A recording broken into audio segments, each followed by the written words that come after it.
Starting new chapter now. The new chapter is reproduction in animals.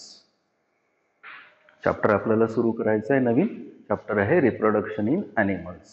या चॅप्टरमध्ये दोन part आहे, reproduction in lower animals आणि reproduction in higher animals. आणि reproduction in higher ॲनिमल्समध्ये example आहे human. आता आपण सुरू करतोय ह्युमन रिप्रोडक्शन.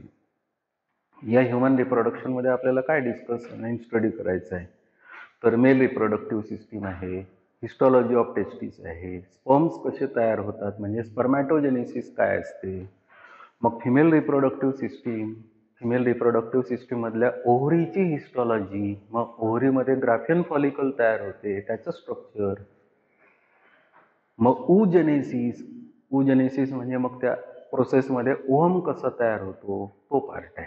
त्याच्यानंतर फिमेल रिप्रोडक्टिव्ह सायकल ह्युमनमधल्या फिमेल रिप्रोडक्टिव्ह सायकलला मेन्स्ट्रुअल सायकल म्हणतात, ती कशी असते. त्याच्यानंतर मग एम्ब्रिओलॉजीचा पार्ट. एम्ब्रिओलॉजीमध्ये मग वेगवेगळ्या प्रोसेसेस, मग त्या एम्ब्रिओलॉजीमध्ये गमेटोजेनेसिस म्हणजे काय, ब्लास्टुलेशन म्हणजे काय, क्लिव्हेज म्हणजे काय, गॅस्ट्रुलेशन म्हणजे काय, ऑर्गॅनोजेनेसिस म्हणजे काय, हा पार्ट आहे एम्ब्रिओलॉजीमध्ये. त्याच्यानंतर मग रिप्रोडक्टिव्ह हेल्थमध्ये मग डिसीजेस जे सेक्झुअली ट्रान्समिटेड डिसीजेस आहे, फॉर एक्झाम्पल सिफिलिस आहे, गोनोरिया आहे, तो पार्ट आहे. त्याच्यासोबत तिथे मग कॉन्ट्रासेप्टिव्ह फॉर एक्झाम्पल काही डिव्हायसेस आहे म्हणजे मेथड्स आहे की ज्या पर्टिक्युलर मेथड्समध्ये कॉन्ट्रासेप्शन करता येईल त्या मेथड्स आहेत. असा हा मोठा पार्ट आहे, चॅप्टर आहे ह्युमन रिप्रोडक्शन. म्हणजे चॅप्टर ॲक्च्युली आहे रिप्रोडक्शन इन ॲनिमल्स, पण आता आपण सुरू करतोय that is called as human reproduction. तर या ह्युमन रिप्रोडक्शनमधला पहिला पार्ट आपण आता सुरू करणार, that is called as male reproductive system. मग आता आपल्याला डिस्कस करायचं आहे मेल रिप्रोडक्टिव्ह सिस्टीम, त्या मेल रिप्रोडक्टिव्ह सिस्टीममधले पार्ट्स. त्याच्यानंतर त्या मेल रिप्रोडक्टिव्ह सिस्टीममध्ये प्रायमरी मेल रिप्रोडक्टिव्ह ऑर्गन हा टेस्टिस असणार आहे. मग त्या टेस्टिसचा LS, मग त्या टेस्टिसचा TS, मग त्या टेस्टिसमध्ये स्पर्म्स कसे तयार होतात ती process, that is called as spermatogenesis. पहिल्यांदा पाहू आपण मेल रिप्रोडक्टिव्ह सिस्टीम. पहिल्यांदा डायग्रामकडे पहा. ह्या डायग्राममध्ये काय काय दाखवलेलं आहे बघा. या दोन पार्टला, ओव्हल पार्टला म्हणतो आपण टेस्टिस. दोन टेस्टिस असतात. या दोन टेस्टिस नंतर हा जो इथे एवढा पार्ट दाखवलेला आहे हाच मी आता इथे एनलार्ज केलेला आहे. एवढ्या पार्टला म्हणतात डक्ट सिस्टीम. म्हणजे या लाईन पासून तर इथपर्यंत असेल तर तो टेस्टिसचा पार्ट आहे, आणि इथून पुढचा जो पार्ट असेल त्याला म्हणतो आपण डक्ट सिस्टीम. तो पार्ट तिथे क्लिअर दिसतोय, हा तेवढा आपण क्लिअर इथे दाखवलेला या डायग्राममध्ये नाही. तर हा पार्ट आहे टेस्टिस, हा पार्ट आहे डक्ट सिस्टीम. मग डक्ट सिस्टीम नंतर ही ट्यूब वर चाललेली आहे, ही ट्यूब आता इथे पण दिसत आहे. तर या ट्यूबला म्हणतात, एक असेल तर वाज डिफरन्स, दोन आहे म्हणून त्याला म्हणतो आपण वासा डिफरन्शिया. तर ही आहे वाज डिफरन्स. या वाज डिफरन्स नंतर दोन्ही पण जॉईन झाल्यानंतर हा जो पार्ट आहे तो युरेथ्रा, आणि सगळ्यात शेवटचा जो पर्टिक्युलर पार्ट आहे तो पेनिस. म्हणजे या मेल रिप्रोडक्टिव्ह सिस्टीममध्ये 5 पार्ट्स कोणते, तर a pair of testis, a pair of duct system, a pair of vasa डिफरन्शिया, single urethra and single penis. परत पहा, a pair of testis, a pair of duct system, a pair of vasa डिफरन्शिया, single urethra and single penis. आणि या male reproductive system सोबत associated मग 3 accessory glands आहे. 3 कोणत्या glands, तर या 2 ग्लँड्सला म्हणतात सेमिनल वेसायकल, या 2 ग्लँड्सला म्हणतात कॉपर्स ग्लँड, आणि या सिंगल ग्लँडला म्हणतात प्रोस्टेट ग्लँड. मग a pair of seminal vesicle, a pair of Cowper's gland and single prostate gland. तर अशी ही मेल रिप्रोडक्टिव्ह सिस्टीम आहे. प्रत्येक पार्टकडे व्यवस्थित केअरफुली काळजीने लक्ष द्या. आपल्याला 5 पार्ट्स बोलायचे आहे, शिकायचे आहे, आणि 3 ग्लँड्स. मी आन्सर सुरू करतो आता या मेल रिप्रोडक्टिव्ह सिस्टीम मधलं बघा. The human male reproductive system consist of a pair of testis, a pair of duct system, a pair of vasa डिफरन्शिया, single युरेथ्रा and single penis.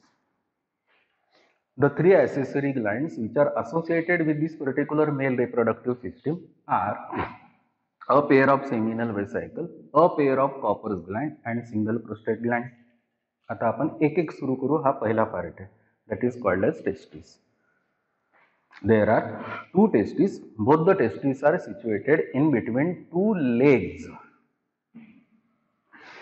So there are two testes. Both the testes, they are situated in between two legs. Both these particular testes, they are situated outside the abdominal cavity. याच्या वरचा जो part आहे तो abdominal cavity. याच्या खालचा जो part आहे तो outside. So there are two testes. Both the testes are situated outside the abdominal cavity. In the pouch, that particular pouch, skin pouch, it is called as scrotum. That is called as scrotum. की ही ह्या जर दोन testis असेल आणि ॲब्डॉमिनल कॅव्हिटीच्या जर त्या बाहेर प्रेझेंट असेल तर या पर्टिक्युलर पाउच मध्ये प्रेझेंट आहे, स्किन पाउच मध्ये प्रेझेंट आहे. The skin pouch it is called as scrotum or it is called as a scrotal sac. That is called as scrotal sac. मग आता हा स्क्रॉटम काय आहे? The scrotum it is a sac like structure in which there is presence of testis. The function of this particular scrotum is to maintain somewhat lower temperature than the body temperature for the better production of sperms. For the better production of sperms. की ह्या testis जर या particular ॲब्डॉमिनल कॅव्हिटीच्या बाहेर present असेल तर काहीतरी significance असेल. मग ते सिग्निफिकन्स काय? तर ॲब्डॉमिनल कॅव्हिटीच्या बाहेर टेस्टिस प्रेझेंट आहे. बाहेर आहे म्हणजे इनडायरेक्टली त्या स्किन पाउचमध्ये प्रेझेंट आहे, ज्याला आता आपण काय म्हटलं? स्क्रॉटम. मग स्क्रॉटमचं काय फंक्शन आहे? तर या पर्टिक्युलर स्क्रॉटमनी या टेस्टिसला बॉडीपेक्षा 2-3 डिग्री सेल्सिअस टेम्परेचर कमी द्यायचं. त्याच्यामुळे होईल काय की या पर्टिक्युलर टेस्टिसचं टेम्परेचर कमी असल्यामुळे ही पर्टिक्युलर टेस्टिस जास्त इफेक्टिव्हली स्पर्म्स आणि जास्त क्वांटिटीमध्ये स्पर्म्स प्रोड्यूस करेल. पण काही इंडिव्हिज्युअल्स मध्ये काय होते की this particular testis they fail to descend this particular testis outside the abdominal cavity. That phenomena or that particular thing, it is called as a cryptorchidism. That is called as cryptorchidism. म्हणजे काही individuals मध्ये काय होते की ह्या particular testis ह्या आतच राहतात, म्हणजे ॲब्डॉमिनल कॅव्हिटी मध्ये राहतात. आणि ॲब्डॉमिनल कॅव्हिटी मध्ये राहत असल्यामुळे त्या पर्टिक्युलर टेस्टिसला बॉडीचं टेम्परेचर मिळते आणि त्या टेम्परेचरला ती पर्टिक्युलर टेस्टिस इफेक्टिव्हली तेवढ्या क्वांटिटीमध्ये स्पर्म्स तयार करू शकत नाही.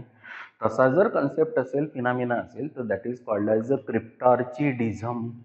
That is called as cryptorchidism. मग आता एक टेस्टिस कशी? तर each testis it is a oval structure. The colour of this particular testis it is whitish.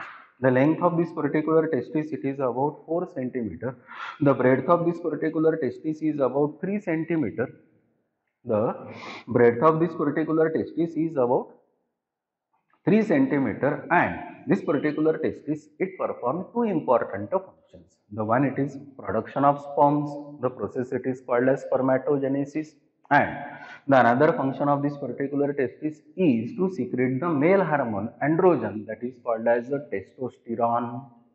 That is called as testosterone, where the function of that particular sperm which is produced by this particular testis is to take part in the process of fertilization. Is to take part in the process of fertilization, as the sperm it is a male gamete, and the function of that particular testosterone which is secreted by this particular testis is to develop the secondary sexual characters in male. Secondary sexual characters in male. So this is the first part of this particular male reproductive system. It is called as testis. Being this particular testis, it is involved in the production of sperm as well as secretion of testosterone hormone. This particular testis, it is called as a primary male reproductive organ. It is called as primary male reproductive organ. तर हा आहे पहिला part, that is called as a testis. Second part पहा. या testis नंतर हा जो इथला जो पार्ट आता दिसतोय त्याला म्हणतो आपण डक्ट सिस्टीम. मग डक्ट सिस्टीम म्हणजे काय? From the testis there arises a group of ducts. की या टेस्टिस पासून ग्रुप ऑफ डक्ट्स अराइज होतात आणि त्या पर्टिक्युलर ग्रुप ऑफ डक्ट्सच्या सिस्टीमला म्हणतात डक्ट सिस्टीम. म्हणजे इनडायरेक्टली आता इथे जर क्लिअर दिसत नसेल तर हाच पार्ट इथे दिसतो. इथून एवढा जो पार्ट आहे तो टेस्टिसचा पार्ट आहे, पण या टेस्टिस नंतर पहा ह्या डक्ट्स आहे, ह्या पण डक्ट्स आहे. तर या टेस्टिस पासून डेव्हलप झालेल्या ग्रुपला डक्सच्या एवढ्या पार्टला काय म्हणतो आपण, duct system. So from the testis there arises a group of ducts and this particular ducts or system of this particular ducts, it is called as a duct system.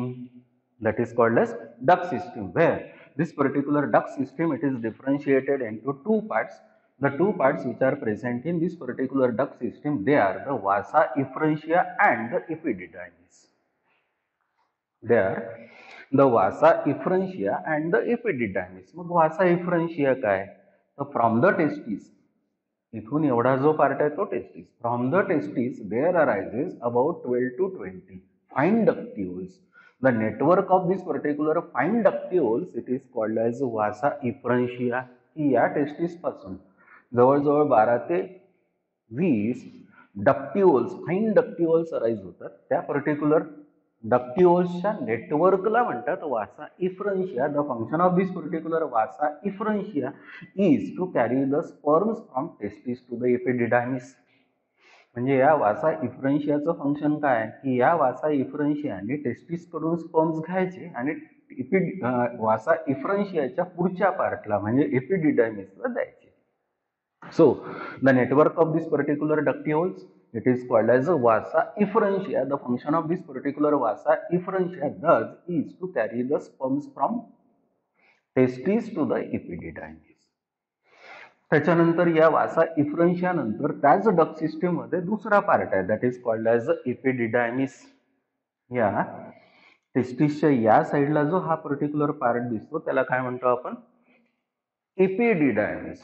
मग आता हा डक्ट सिस्टीमचा सेकंड पार्ट आहे, that is called as epididymis. मग epididymis काय, the comma like structure, the comma like structure present on the posterior lateral face of the testis. The comma-like structure present on the posterior-lateral face of the testis, it is called as epididymis. This particular epididymis, it consists of a single tube, single duct. The length of that particular duct is about 6 meters. या epididymisच्या आत एकच tube आहे की ज्या particular ट्यूबची length 6 metres आहे. असा जो comma सारखा स्ट्रक्चर या पर्टिक्युलर टेस्टिसच्या या फेसला, पोस्टेरियो लॅटरल फेसला असेल, so that particular part of this particular duct system, it is called as epididymis, where this particular epididymis, it is differentiated into three parts. The epididymis, it is differentiated into three parts. They are the head epididymis, body epididymis and the tail epididymis. The head epididymis is also called as the caput epididymis.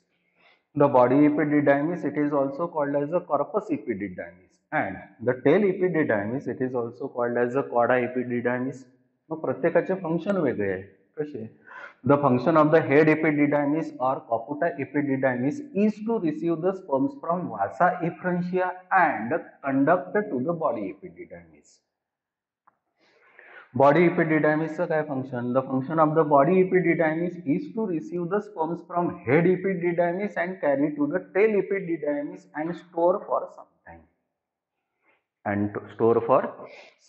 त्याच्यानंतर tail एपिडिडायमिसचं function काय, the function of this particular tail epididymis is to receive the sperms from body epididymis and carry to the vasa deferentia, store for some time and provide nourishment.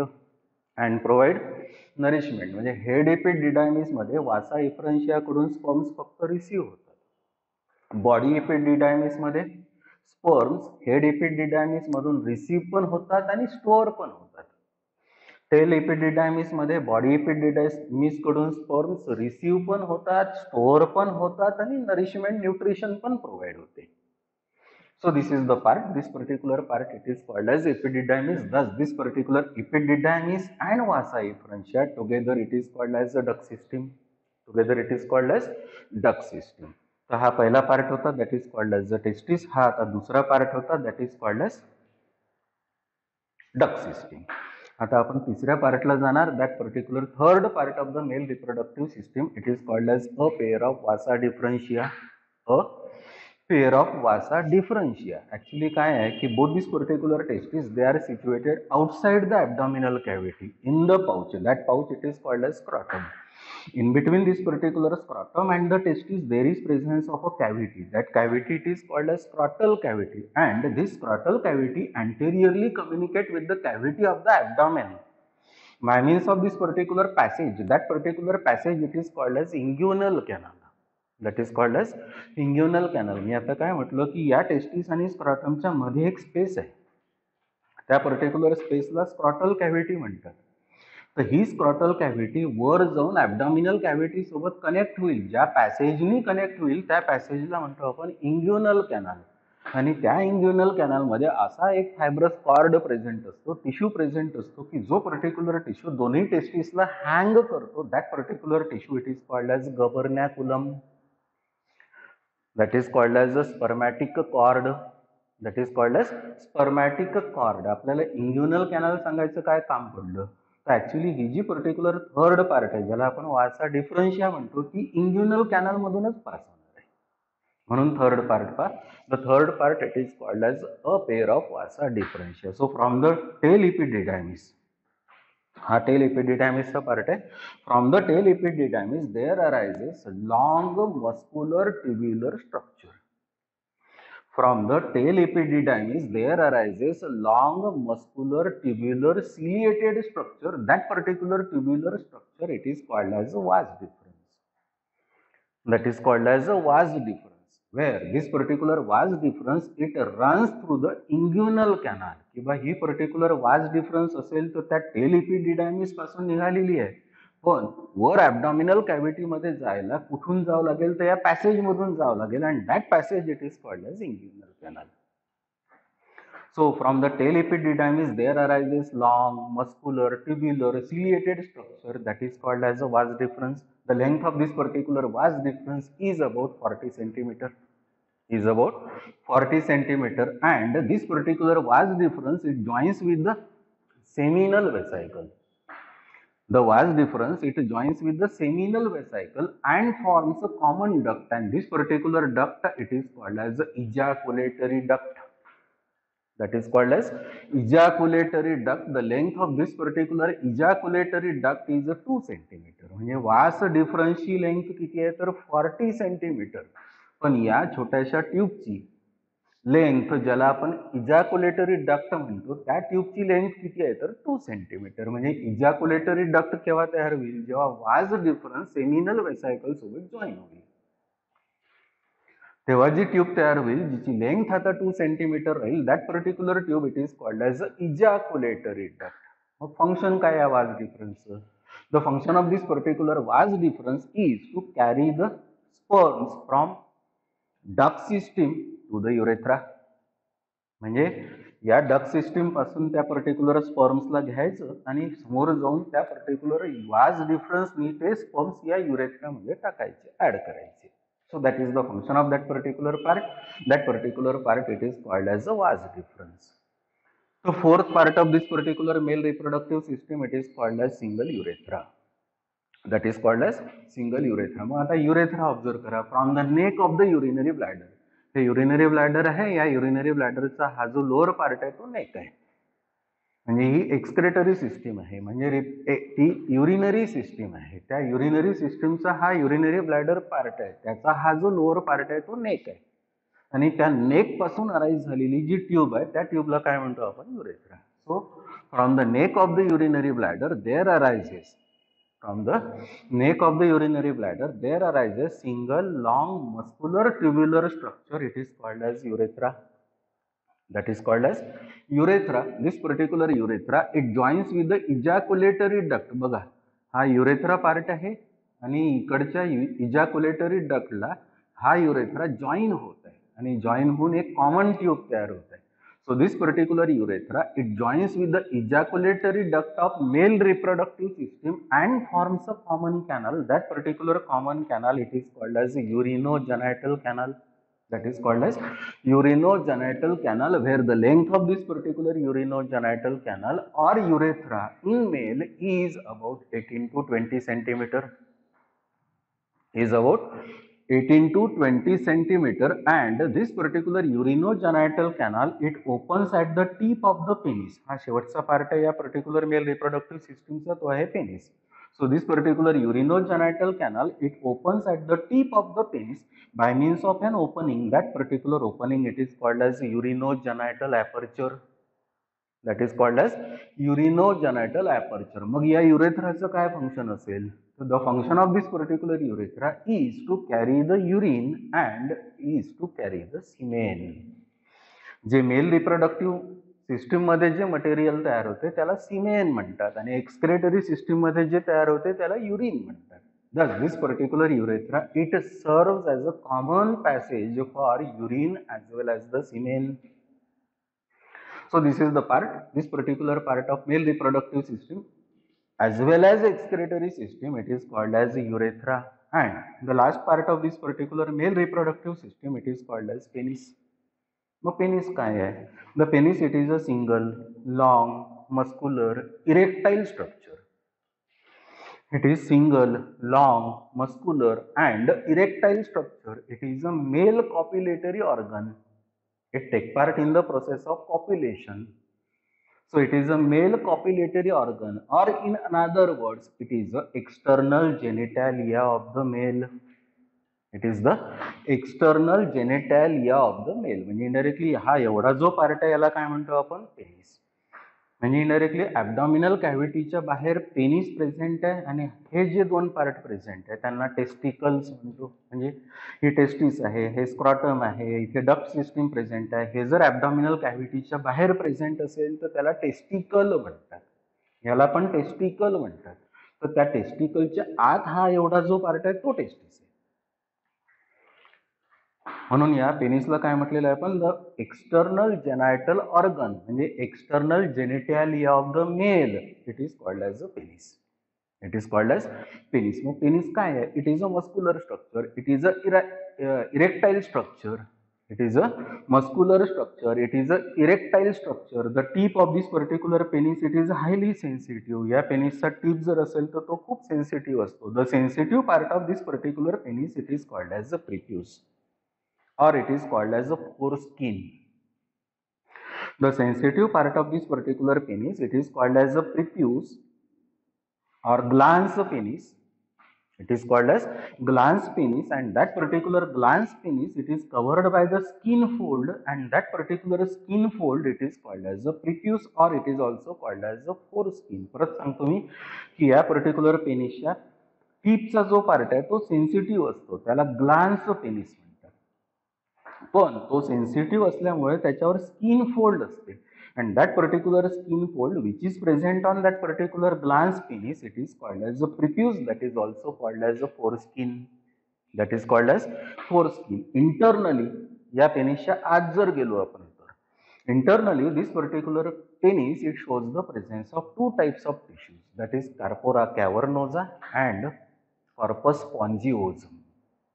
Two bundles of Carpora cavernosa and one posterior bundle of corpus spongiosum, and through corpus spongiosum there passes the canal. That canal it is called as urinogenital canal. म्हणजे इथे दाखवायचं जर असेल या पेनिसचा मी जर section घेतला असेल तर दोन बंडल्स कार्पोरा कॅव्हर्नोसाचे, एक बंडल कॉर्पस स्पॉन्जिओझमचं. या कॉर्पस स्पॉन्जिओझमच्या बंडल मधून ही कॅनल पास होणार. That particular canal it is called as urinogenital canal. That is called as urinogenital canal. म्हणजे indirectly हा सेक्शन कशाचा झाला? तर हा penis. So this is the external genital organ of the male. मग याचं फंक्शन काय? The function of this particular penis is to take part in the process of copulation which ejects the semen. And the another function of this particular penis is to eliminate the urine. म्हणजे हा particular penis दोन सिस्टीमसाठी use होणार. One for the excretory system, the another for the male reproductive system. Excretory system use करतो म्हटलं तर या penis मधून युरिन थ्रो करावं लागेल. रिप्रोडक्टिव्ह सिस्टीम यूज करतो म्हटलं असेल तर या पेनिस मधून सिमेन थ्रो करावं लागेल. SEMEN, that is called as the semen. So these are the parts of this particular male reproductive system. The 5 parts of this particular male reproductive system are a pair of testes, a pair of duct system, a pair of vasa differentia, single urethra, single penis. But associated with this particular male reproductive system, there are 3 accessory glands. There are 3 accessory glands. The 3 accessory glands are single prostate gland, a pair of seminal vesicle and a pair of Copper's gland. आपण एक एक observe करू. The first it is called as prostate gland. मग prostate gland काय? The prostate gland, it is single gland. It is a single gland. It is a lobulated gland. It is the largest accessory gland. It is situated around the neck of the urinary bladder. हे urinary bladder आहे, याचा हा जो narrow part आहे तो neck आहे, त्या नेकच्या around present असेल. So it is a single Gland. It is a largest accessory gland. It is a largest accessory gland. It is a lobulated gland. The color of this particular gland, it is a whitish. It consists of about 15 to 20, sometimes more than 20 lobes, and all these particular lobes, they possess the duct. Hence this particular prostate gland, it is a exocrine gland.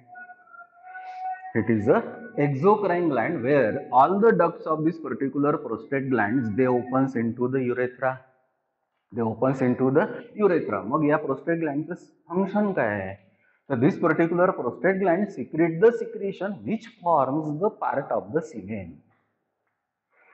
This prostate gland secrete the secretion which forms the part of the semen. म्हणजे 100% semen असेल तर या prostate ग्लँडच्या सिक्रिशनचं contribution हे 30% असणार. So this particular gland secrete the secretion which forms the part of the semen. म्हणजे त्या particular semen मध्ये या पर्टिक्युलर ग्लँडचं सिक्रिशन असणार. मग ते सिक्रिशन या पर्टिक्युलर सिस्टम मध्ये काय करणार? तर this particular secretion of the prostate gland activates the sperm. It provides nourishment to the sperms and it neutralizes the acidity of the urine. की या पर्टिक्युलर प्रोस्टेट ग्लँडनी जे सिक्रेशन सिक्रेट केलं, जे युरेथ्रामध्ये आलं, त्या पर्टिक्युलर सिक्रेशननी काय करायचं आहे तर तिकडून येणाऱ्या स्पर्म्सला ऍक्टिवेट करायचं आहे. तिकडून येणाऱ्या स्पर्म्सला एनर्जी प्रोव्हाइड करायची आहे. तिकडनं येणाऱ्या स्पर्म्सला एनर्जी सोबत न्यूट्रिशन पण प्रोव्हाइड करायचं आहे. आणि इथून युरेथ्रामधून जर युरिन फ्लो झालेली असेल तर त्या पर्टिक्युलर युरिनचा पीएच हा ऍसिडिक आहे. त्याच्यामुळे त्या पर्टिक्युलर ऍसिडिक पीएचला न्यूट्रलाइज पण करायचं आहे. So that particular Gland it is called as a prostate Gland. Besides this particular prostate gland, the another glands which are associated with this particular male reproductive system are a pair of seminal vesicles. मग आता ह्या glands किती आहे? दोन आहे. So there are two seminal vesicles. Both these particular seminal vesicles, they are situated on either side of the urinary bladder. They are situated on either side of the urinary bladder. These are the lobulated glands. या particular glands मध्ये खूप सारे lobes आहे. These are the lobulated glands and these particular glands they joins with the vasa differentia. पहा ही seminal vesicle आहे, या vasa differentia सोबत join होत आहे. So these particular seminal vesicles they join with the vasa differentia and forms the duct. That particular duct it is called as ejaculatory duct. That duct it is called as ejaculatory duct. मग या particular seminal vesicle चं function काय? So this particular seminal vesicle it secretes the secretion and again it forms the part of the semen. It forms the major part of the semen. म्हणजे ही seminal vesicle असेल तर त्या particular सीमेन मध्ये 30% contribution करेल. ही seminal vesicle असेल तर त्या पर्टिक्युलर सीमेन मध्ये पुन्हा 30% कॉन्ट्रीब्युशन करेल. म्हणजे दोनही seminal vesicle कडून 60% सिक्रेशन त्या सीमेन मध्ये कॉन्ट्रीब्यूट होईल. म्हणजे इनडायरेक्टली सीमेन मध्ये मॅक्झिमम कॉन्ट्रीब्युशन कोणत्या ग्लँड्सचं आहे तर या पर्टिक्युलर ग्लँड्स आहे. The glands are called as seminal vesicle. So these are the glands. This particular glands are called as seminal vesicle. मग या ग्लँडच्या सिक्रिशनचं काय function? The function of the secretion of this particular seminal vesicle again to provide nourishment to the sperms, to activate the sperms, as well as the secretion of this particular seminal vesicle. It contains sugar that is called as a fructose. म्हणजे त्या human body मध्ये कुठल्याही body part मध्ये जर पाहिलेलं असेल तर fructose तुम्हाला कुठेच दिसणार नाही, पण तो फ्रुक्टोज फक्त या पर्टिक्युलर ग्लँडच्या सिक्रेशन मध्येच राहील. That particular secretion it is the secretion of the gland that is called as a seminal vesicle. So the function of this particular seminal vesicle is to secrete the secretion which forms the part of the semen And the function of the secretion of the seminal vesicle is to activate the sperm, is to provide nourishment to the sperm, is to provide energy to the sperm, is to neutralizes the acidity of the urine. As this particular seminal vesicle, it contains sugar. That sugar it is called as a fructose. That is called as a fructose. So this is the prostate gland. These are the seminal vesicle. Besides this particular prostate gland and seminal vesicle, the another accessory glands are called as Copper's gland. मग ह्या Copper's gland कशा? Actually these particular Copper's glands, they are two in number. They are the small sized glands. They are situated at the base of the penis. हा जर apex असेल तर हा base आहे. या पेनिसचा हा जर अपेक्स असेल तर हा बेस आहे. So these are the small sized gland. These are situated at the base of this particular penis. These are the colorless glands. These are the colorless glands. The shape of this particular Copper's gland, it is a bulb-like. It is bulb-like. Hence, this particular glands, because they look like bulb and opens into the urethra, these particular glands, they are also called as the bulbourethral glands. These are called as bulbourethral glands. So these are called as Copper's gland. These are also called as bulbourethral glands. And these particular glands, they again secrete the secretion which forms the part of the semen. These particular glands, they secrete the secretion which forms the part of the semen. Indirectly, त्या particular secretionचं function या Copper's glandचं काय असेल?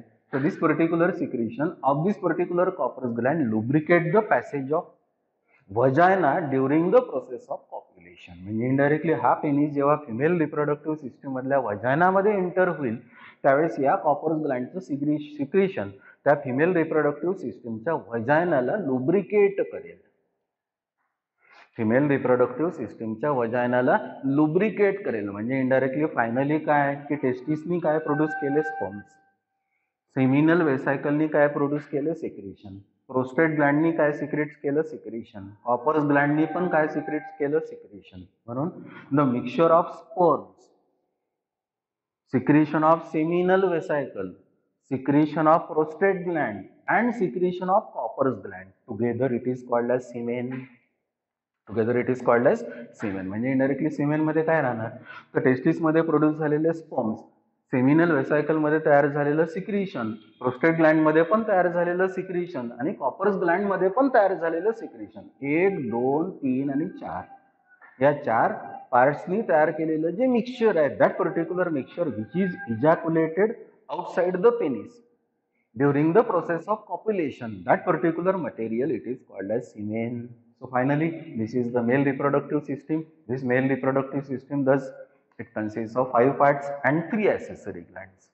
The 5 parts are a pair of testes, a pair of duct system, a pair of vasa differentia, single urethra, single penis. The 3 accessory glands are a pair of seminal vesicle, a pair of Copper's gland and single prostate gland. म्हणजे आता या particular system मध्ये तुम्हाला important काय वाटलं? Actually testis important आहे का? कारण टेस्टिस मध्ये स्पर्म्स तयार होतात and sperms they are nothing but they are the male gametes. They are the male gametes. आणि रिप्रोडक्शन जर म्हटलं तर मेल गमेट आणि फिमेल गमेट फ्यूज झाले पाहिजे, फर्टिलायझेशन झालं पाहिजे, जायगोट प्रोड्यूस झाला पाहिजे, फिटस तयार झालं पाहिजे. मग सगळ्यात इम्पॉर्टंट कोण असेल तर testis. That's why this particular testis it is a mail reproductive organ. Rather they are called as secondary reproductive organs. मग हा टेस्टिस जर एवढा इम्पॉर्टंट असेल तर आपल्याला बघावं लागेल की त्या पर्टिक्युलर टेस्टिस मध्ये स्पर्म्स कुठे तयार होतात. म्हणून या टेस्टिसचा आपण घेणार LS, नंतर घेणार TS. हा LS या टेस्टिसचा इथे घेतलेला आहे. मग टेस्टिस मध्ये आहे काय? Actually within this particular testis, if observed in longitudinal section, this particular testis, it is externally covered by incomplete covering that is called as the tunica vaginalis. Within this particular tunica vaginalis, this particular testis shows the presence of a complete covering that is called as the tunica albuginea. Within this particular tunica albuginea, again there is presence of another covering that is called as the tunica vasculosa, where this particular tunica vasculosa, याला काय म्हटलं आपण? tunica vaginalis. याला काय म्हटलं आपण? tunica albuginea. आता याला काय म्हणतो आपण? tunica vasculosa. The tunica vasculosa within this particular testis forms the lobes. The tunica vasculosa within this particular testis, he testis आहे आता एवढी, So this particular tunica vasculosa within this particular testis forms the lobes, and in each testis there is presence of about 200 to 300 lobules. 1, 2, 3, 4, 5, 6, 7, 8 असे एका टेस्टिसमध्ये 200 to 300 लोब्युल्स present असतात. And in each lobule, एक lobule, in each lobule there is presence of 3 to 5. In each lobule there is presence of about 3 to 5 convoluted म्हणजे coiled tubules, and these coiled tubules they are called as seminiferous tubules. These coiled tubules which are present in this particular lobule of that particular testis, they are called as seminiferous tubules. They are also called as crypts. They are also called as crypts. म्हणजे indirectly मी आता काय म्हटलं की या particular टेस्टिसला सगळ्यात बाहेर जे incomplete covering आहे त्याला काय म्हणतो आपण, ट्युनिका व्हॅजिनालिस. त्याच्या आत जे इनकम्प्लीट कव्हरिंग आहे that is called as the tunica albuginea. त्याच्याही आत पुन्हा अजून एक थिन कव्हरिंग आहे that is called as the tunica vasculosa. या ट्युनिका वॉस्कुलोजानी या टेस्टिसच्या आतमध्ये 1, 2, 3 असे लोब्युल्स तयार केलेले आहेत. त्याचा नंबर किती आहे, 200 to 300. एका लोब्युलमध्ये त्या पर्टिक्युलर टेस्टिसच्या कन्व्होल्युटेड म्हणजे कॉइल्ड ट्युब्युल्स असेल तर त्याचा नंबर आहे 3 to 5. त्या ट्युब्युल्सला काय म्हटलेलं आपण, सेमिनिफेरस ट्युब्युल्स. त्याच ट्युब्युल्सला परत काय म्हणतो आपण, crypt. But all these particular tubules which are present in these particular lobules, they are convoluted. They are convoluted, but on one face of this particular testis पहा, या फेसला या टेस्टिसच्या हे सेमिनिफेरस ट्युब्युल्स स्ट्रेट झालेले आहे. हे पहा, स्ट्रेट स्ट्रेट हे straight. म्हणजे या बाजूला पाहिले असेल तर ते कन्व्होल्युटेड आहे, पण या बाजूला पाहिले असेल तर ते स्ट्रेट आहे. The network of straight tubules it is called as rete testis. म्हणजे या बाजूला असेल तर ते कन्व्होल्युटेड आहे, पण या बाजूला पाहिले असेल तर ते स्ट्रेट आहे. जो पार्ट कन्व्होल्युटेड आहे तो टेस्टिस आहे, तिथे रिअल स्पर्म्स तयार होणार आहे त्या सेमिनिफेरस ट्युब्युल्स मध्ये. पण हा जो पर्टिक्युलर स्ट्रेट ट्युब्युल्सचा जो पार्ट आहे त्या पार्टला फक्त स्पर्म्स पुढच्या पार्टला कॅरी करायचे आहे, म्हणून त्या पार्टला काय म्हणतो आपण, रेटी टेस्टिस म्हणजे फॉल्स टेस्टिस. म्हणजे हा कुठला पार्ट आहे तर रिअल टेस्टिस म्हणजे टेस्टिस, आणि हा जो कुठला पार्ट असेल तर त्याला काय म्हणतो आपण, फॉल्स टेस्टिस. त्याला काय म्हणतो आपण, रेटी testis. So all the seminiferous tubules on one face of the testis become straight, and the network of straight tubules, हे एवढंच फक्त ना. याच्या पुढचा पार्ट आहे वासा इफ्रन्शिया. So the network of this particular straight tubules, it is called as a rete testis. The function of this particular rete testis is to carry the sperms from testis to the testis to the vasa efferentia. The function of this particular rete testis is to carry the sperms from seminiferous tubules or testis to the vasa efferentia. So this is the internal structure of this particular testis in longitudinal section. Now finally सांगतो, बाहेर incomplete covering आहे that is called as the tunica vaginalis.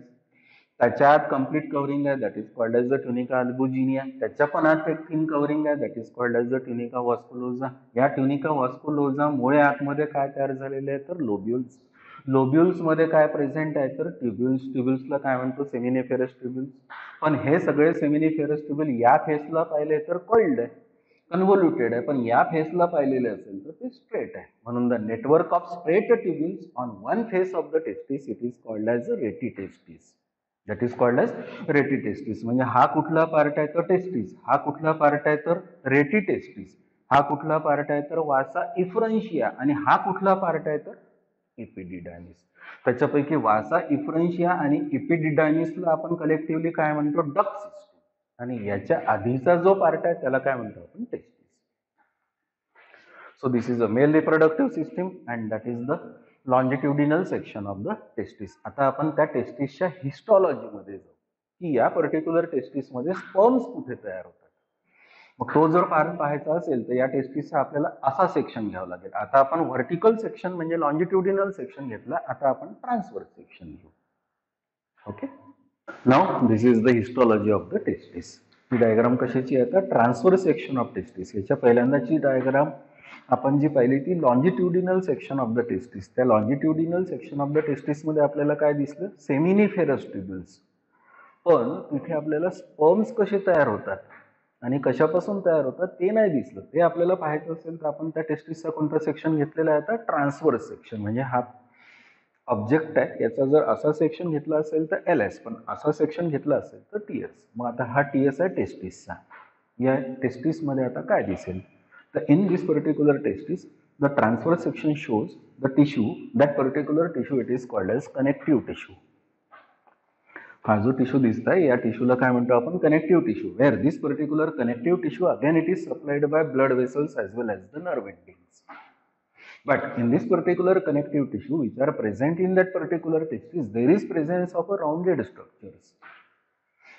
The spherical structures, the rounded structures, they are called as the seminiferous tubules. म्हणजे indirectly ही जर tube असेल आणि याचा जर मी transverse section घेतलं असेल तर असं राऊंड दिसेल, तर तो राऊंड आपल्याला आता इथे दिसत आहे.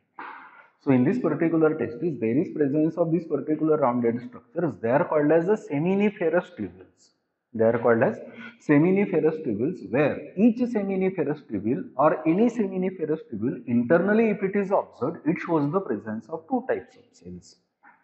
Most of the cells are cuboidal cells and some cells are triangular or pyramidal cells. The cuboidal cells which are present in this particular seminiferous tubules, they are called as the cuboidal epithelial cells, or they are called as the germinal cells. They are called as germinal cells. And the triangular cells or the pyramidal cells which are present in the same seminiferous tubules, they are called as Sertoli cells, or they are also called as nurse cells. They are also called as nurse cells. मग यांना nurse cells का म्हणायचं आणि यांना germinal cells का म्हणायचं? These particular germinal cells which are present in this particular seminiferous tubules, they are involved in the formation of spores, spermatozoa. The process it is called as the spermatogenesis. की हे जे germinal cells आहे, cuboidal epithelial cells आहे, या cells कडून sperms तयार होतात. या सेल्स कडून स्पर्म्स तयार होतात, म्हणून या सेल्सला काय म्हणतो आपण, germ cells. They are called as germinal cells. But the another cells which are present in the same seminiferous tubules which are triangular or pyramidal, they provide nourishment to the form the sperms.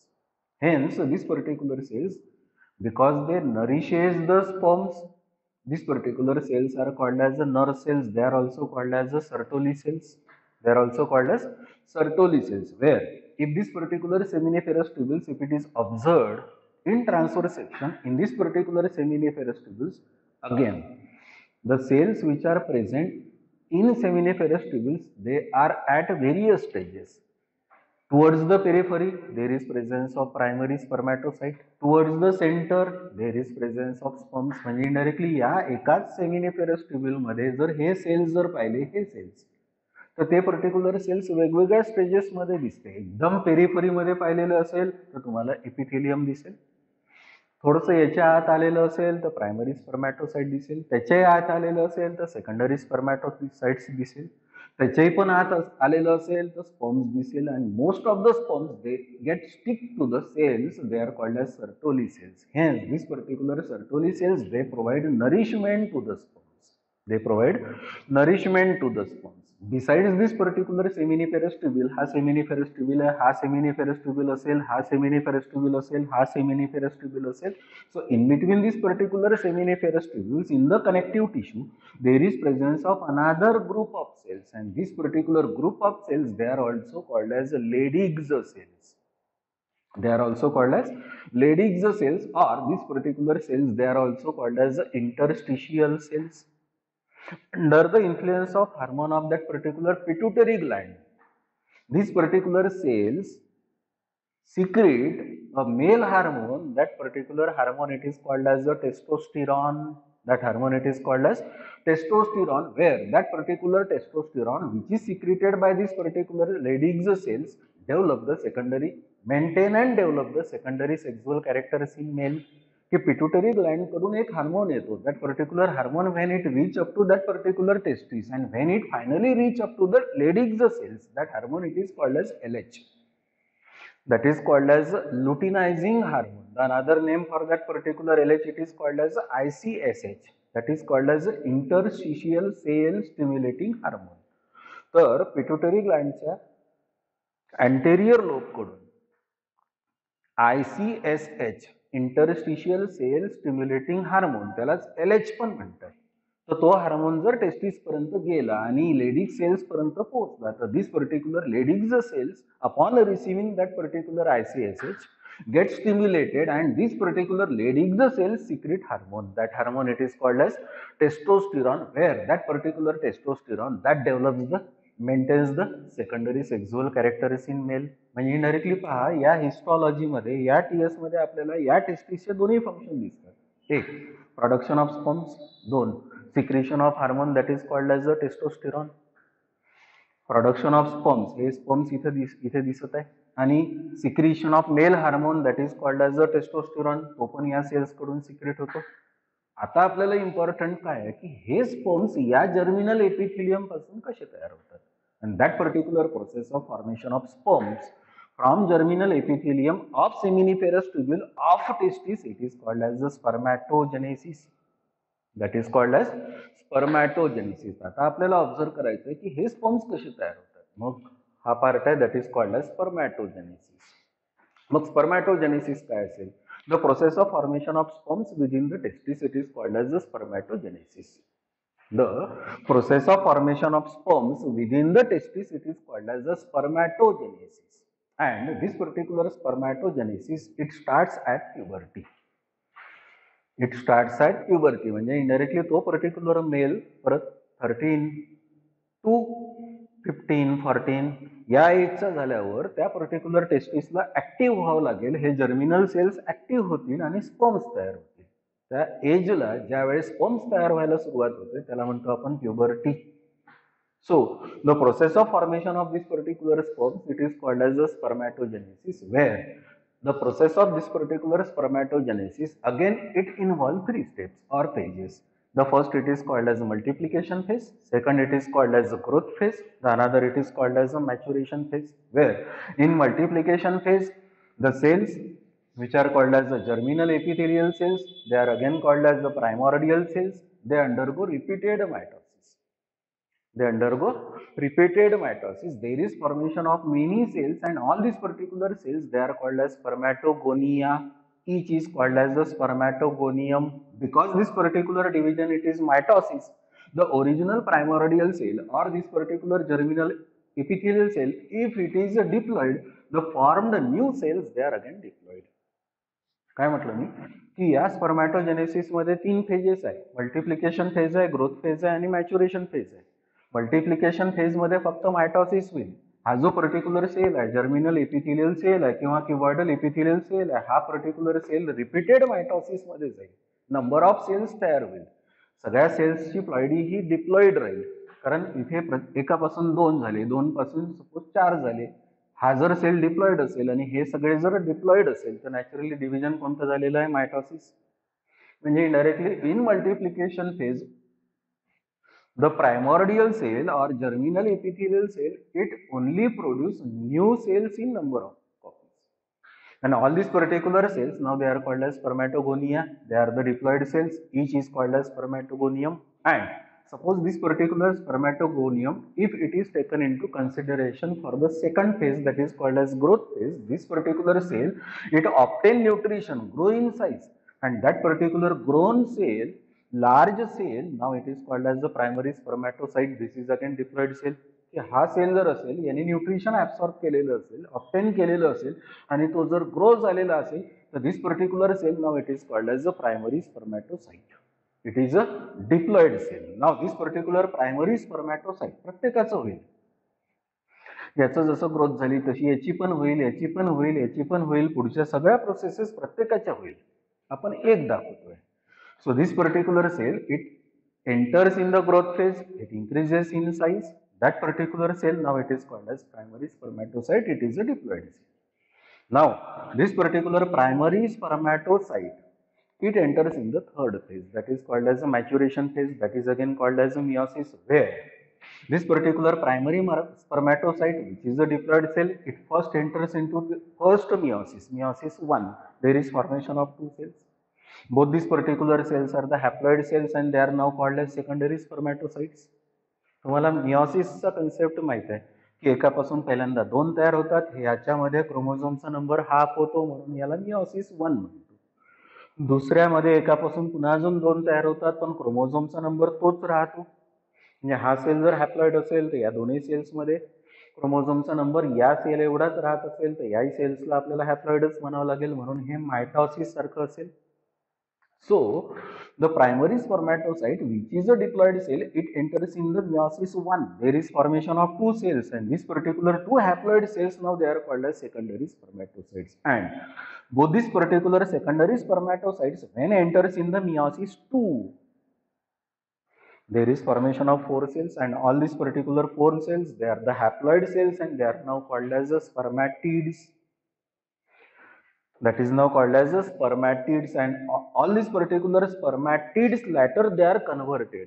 The conversion, it is called as metamorphosis. They are converted into motile male gametes, and these particular motile male gametes, now they are called as the sperms. They are called as the spermatozoa. That is called as spermatozoa. So, the process of formation of this particular spermatids from this particular primary spermatocyte, it is called as a spermatidiogenesis. इथून तर इथपर्यंत. The process of formation of spermatids from this particular primary spermatocyte, it is called as a spermatidiogenesis. And the process of formation of sperms from spermatids, it is called as a spermiogenesis. या primary spermatocyte पासून स्पर्मॅटिड्स तयार होणे या प्रोसेसला काय म्हणतो आपण, स्पर्मॅटिडिओजेनेसिस. पण हे स्पर्मॅटिड जर असेल तर नॉन मोटाईल आहे, त्यांना मेटामॉर्फॉसिस मध्ये जायचं आहे, म्हणजे चेंज मध्ये जायचं आहे, त्यांना टेल डेव्हलप करायची आहे, मोटाईल पाहिजे. म्हणून या स्पर्मॅटिड्सचं कन्व्हर्शन स्पर्म्स मध्ये होत असेल तर this particular process it is called as spermiogenesis. And the process of formation of sperms, the whole process, it is called as spermatogenesis. So this is called as spermatidiogenesis, this is called as spermiogenesis, and full process of formation of sperms, it is called as spermatogenesis. It is called as spermatogenesis. The characteristic of this particular spermatogenesis is that from a single primary spermatocyte there is formation of 4 sperms. From single primary spermatocyte there is formation of 4 sperms. पण female reproductive system मध्ये जेव्हा आपण जाऊ त्यावेळेस आपल्याला तिथे असं बघायला मिळेल की इथे हा सेल राहील, त्याला काय म्हणतो आपण, प्रायमरी oocyte. त्या प्रायमरी oocyte पासून 4 ओव्हा तयार होणार नाही, एकच ओव्हम तयार होईल, बाकीच्या सगळ्या पोलर बॉडीज राहील ज्या डिजनरेट होईल. म्हणजे मेल आणि फिमेल मध्ये कसा डिफरन्स आहे या पर्टिक्युलर गमेटोजेनेसिस मध्ये, की in male the single primary spermatocyte form 4 sperms and in female the single primary oocyte form single ovum. म्हणजे मेल मध्ये एका प्रायमरी स्पर्मॅटोसाइट पासून 4 स्पर्म्स तयार होईल, इथे डिजनरेशन नाही. पण फिमेल रिप्रोडक्टिव्ह सिस्टीम मध्ये जर पाहिलेलं असेल तर एका प्रायमरी oocyte पासून एकच ओव्हम तयार होईल, बाकीचे 3 जर असेल तर त्या पोलर बॉडीज राहील, त्या डिजनरेट होईल. So this is the process that is called as spermatogenesis. So finally, this is the male reproductive system. This particular male reproductive system, it consists of 5 parts. The male reproductive system, it consists of 5 parts, 3 accessory glands. अजून आपण काय पाहिलं, LS of testis आणि TS of testis. Finally आपण या male reproductive system मध्ये कुठपर्यंत आलो, स्पर्म कसा तयार होतो आणि कसा असतो या पार्टला जायचं असेल तर आपल्याला एम्ब्रिओलॉजी मध्ये जावं लागेल.